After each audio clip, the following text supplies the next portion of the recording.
hey, I have notes in front of me of the year that was on CNN.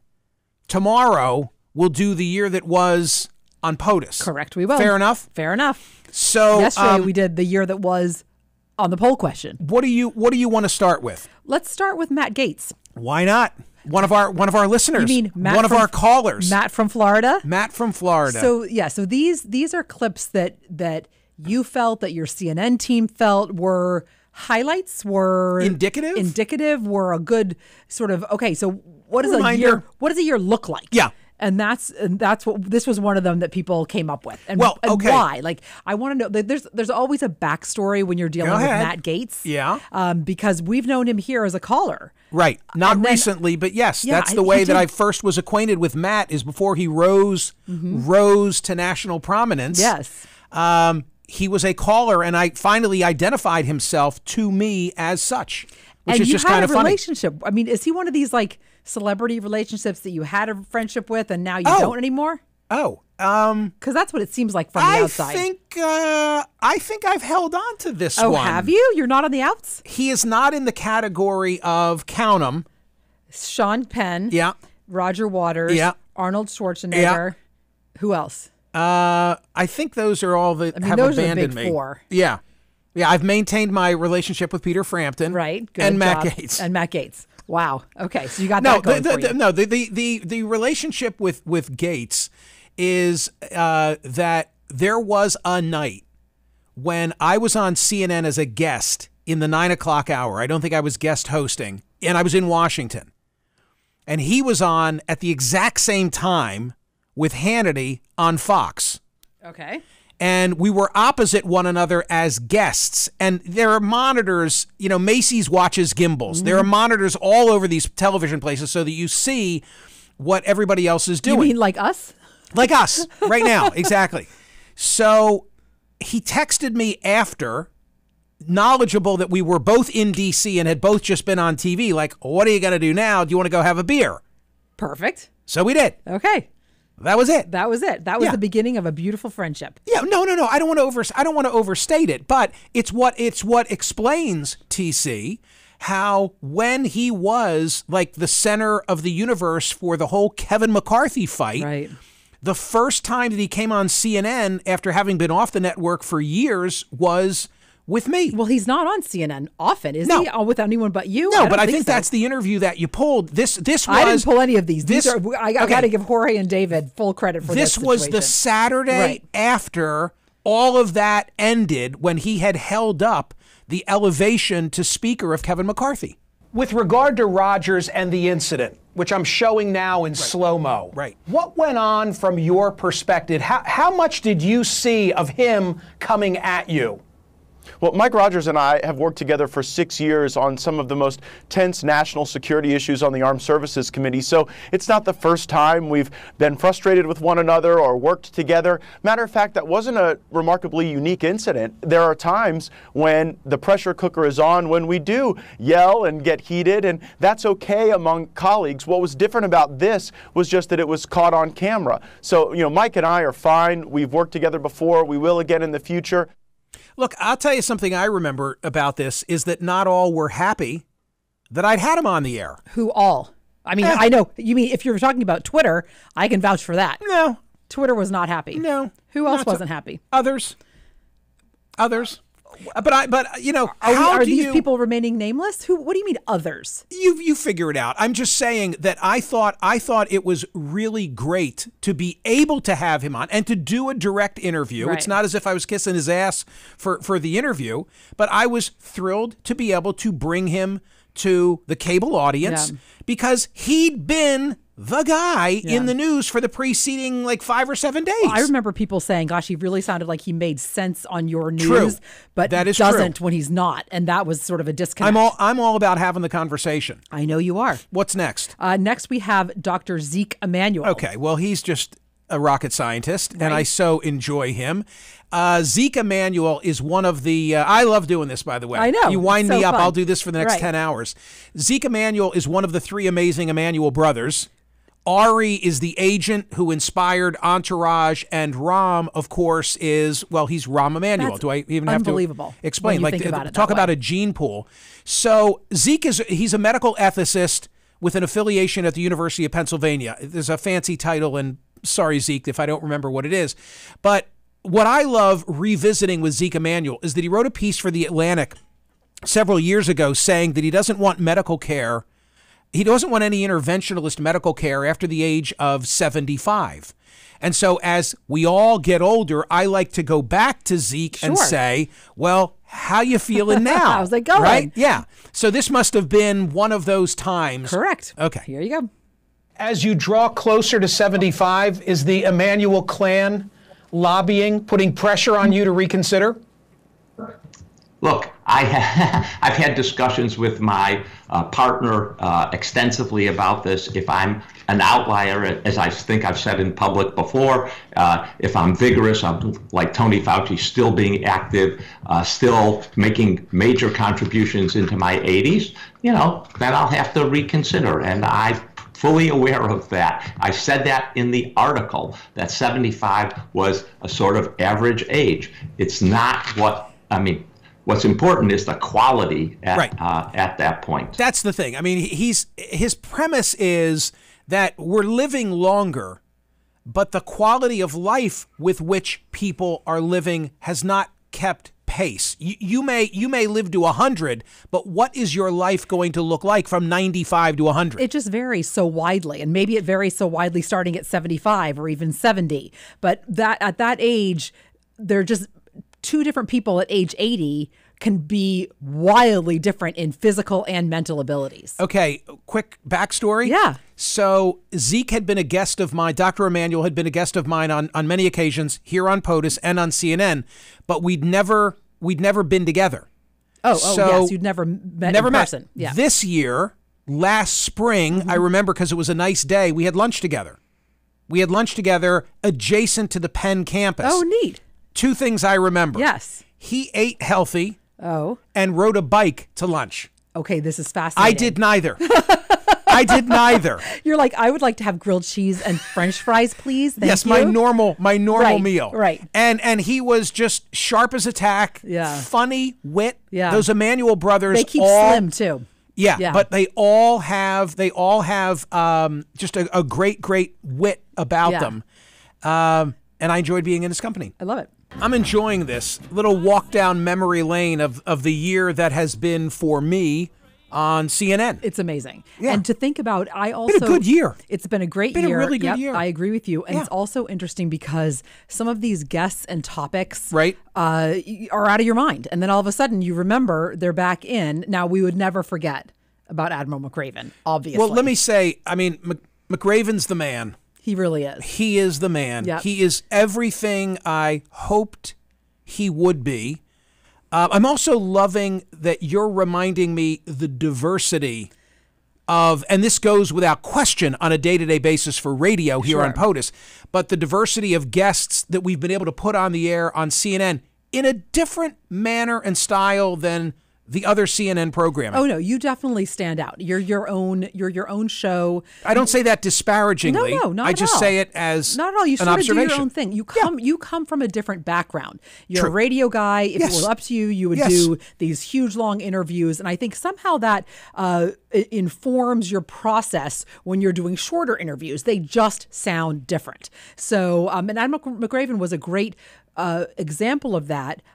The piece that we have here is from one of his books. Right. And oftentimes when you have a book author on CNN, you say, no, I just want to talk about the book. Yeah. Which is always, interesting. I'm not the one who sits, if I invite an author to come on, I'm not the host who sits here and says, I'm going to ask 4 questions about current events and then slip something in about the book. And we'll put the I'll cover read on. the book. Right, exactly. So his book was Wisdom of the Bullfrog this year, I think. And I was genuinely taken with the book. Look, I want to say something else about Admiral McRaven. And my offer stands. My offer stands as 2023 is winding down. If he should ever get in, I'm quitting this job. I'm quitting my CNN job. I'm quitting all my jobs. And I'm going to work for the McRaven campaign. because that's what I think of Admiral William McRaven. Wait, but is that how much you don't think he's running? No. I don't say that because, like, hey, call my bluff because I know it'll never happen. Okay. Oh, no. It's a genuine. worthy question. See that door over there? You're out. I'm out. Yeah, like this. I'm out because that's what I think of him, and I believe that never has been the need of this country for someone like Admiral William McRaven as it is today, which is a sad kind of a thing. I always said in the aftermath of the takeout of bin Laden by SEAL Team 6 that I hoped in this life I would get to buy a beer for Rob O'Neill or somebody else who was on the SEAL Team 6 mission and killed bin Laden, because that was such an important thing for the country and for me by extension as an American. I've never been able to buy Rob O'Neill a beer, but I was able to actually take a couple of cases to Admiral McRaven's house. That's right. And I did that this year. This year, in this calendar year, you had dinner. I can't believe it happened. It happened. I saw pictures. I with a small group, I went to Austin, Texas for one night. Down, back that night. That's amazing. Just to finally be able to spend time with Admiral McRaven. Who does that? And his wife. Yeah. And she was great, and he was great, and we wanted to be good guests. So one of the funniest memories that I have, TC, is of doing the dishes in Admiral McRaven's kitchen.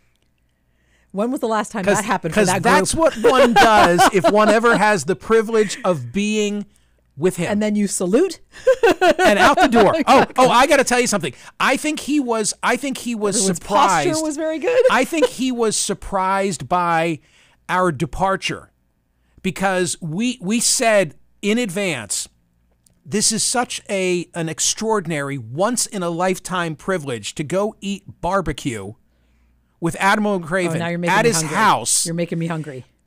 Please let us not overstay our welcome. Let us cause him at the end of the night to say, geez, Georgine, I'm surprised they left so early. And that's what we did. That's what you did. After we did the dishes. Perfect. Just absolutely perfect. Would you like to see this? Here we go. Admiral McRaven, great to have you back on the program.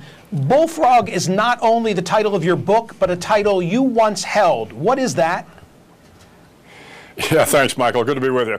Yeah, the Bullfrog is the title given to the longest serving Navy SEAL on active duty. Remember, first and foremost, as Navy SEALs, we are Navy frogmen from our World War II frogmen roots. So when you are the senior frogman, you are the Bullfrog. Do you get anything more than bragging rights? I imagine you never have to buy a beer for yourself if everybody knows, like, you're the frogman. I think the hard part of it is when you're the Bullfrog, you got to buy all the beers. That's amazing. Wonderful guy. He's got a great voice, too. My goodness. Oh, yeah. Wow. If he ever wants to go on radio. The total package. Okay. Well, speaking of voices, let's now go to Robert F. Kennedy Jr., who was part of this show, the SiriusXM show. He was part of a live town hall. Right. That we did for SiriusXM listeners. And your CNN show and countless topics of segments and of poll questions. Nobody raised an eyebrow at CNN when I had Admiral McRaven as a guest, unlike some of the other clips that you seem to be playing. I'm just asking. Okay, so how did that come about? How did we first get connected with him? I don't even remember. There was some story. I think I had an offline conversation with him but how did I don't that know, happen? TC. If I could remember, I'd swear I would tell you. Right. And then I remember he came on CNN, and what I remember is that either before we were on camera, when I extended him greetings, hey, Mr. Kennedy, nice to have you here, some such thing. Sometimes I'll just say a hello before we go live. And I think it was off camera that he said to me, first time now we're going to do an interview, and he said to me, hey, Cheryl brings her regards. She loves you. And I say, you're just playing me. Right. Like that's some good staff really work. Good advance like work. Somebody told you that I'm a fan of Curb and I love Cheryl and so forth. So that's but you also have now had Cheryl on. Yeah, I love part having her right. on. I thought that was a great conversation that I had with her. Yeah, true. We had her on radio years and years ago. I'm going to say like just as a cast member, which by the way is hysterical. And when you found the tape, I was cringing. I sent it to her. I texted her and she loved it. Yeah, she loved it. Oh no. So so Robert F. Kennedy Jr. was a guest here on POTUS. The town hall was terrific. Yep. Live audience at a theater. And he wasn't happy with me because that's the other thing. He called me. I did the interview with him on Sirius and on CNN, and then I fact-checked him on something that he said, and he didn't like the way I fact-checked him, and he wanted me to know. Go back and forth. There was a day I was on my patio, and the phone rings, and it's him, and he's like, hey, you did me wrong. Oh. Yeah. Well, that's not right. Yeah, and we went back and forth on it. But that's not this clip, okay. But take a listen. Go ahead. So let's go there. The New York Times, then reporting on your announcement, said this: Mr. Kennedy is the latest in a history of fringe presidential aspirants from both parties who run to bring attention to a cause or to themselves. Do you embrace that label, fringe? And if not, what does fringe mean to you? Well, I'm not running to bring attention to a particular cause. I'm running because I believe I'm going to win, or I have a good chance of winning, a good enough chance of winning to endure all the hardships that, a campaign imposes on me and my family. And I can tell you this, Michael, because I know that you're a big fan of my wife's, but if she did not think, if I had not convinced her that I can win this race, I would not be in it because she's the ultimate boss. He's playing the Cheryl card with me again. Wrong. How many times is he going to do that to me? Well, how many times are you going to say, it's my TV wife? Like, you can't say that to someone. I don't say that anymore. Okay, thank goodness. But you did say it enough, so I can't blame Oh, God, him. I'm having too much fun. It's the best. I'm having too much fun. Okay. Thank you to everybody who pulled these CNN cuts because I'm loving them and it's really good stuff. It's so much fun just to think back and to see and hear what you did this year. Yeah, it's a good and so much effort goes into every one of these shows. I know. Every single one of these programs. But I've been proud every day walking out of the television studio.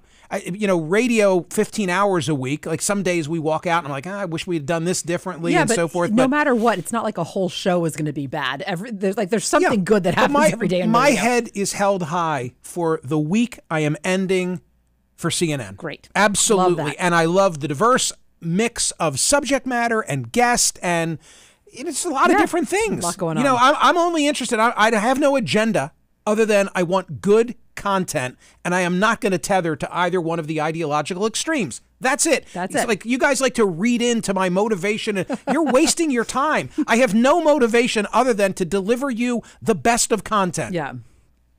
What else? Okay, well, speaking of the best of content, yeah. America's top frequent flyer, flown 23 million miles, and you had him on CNN. People comment on this all the time.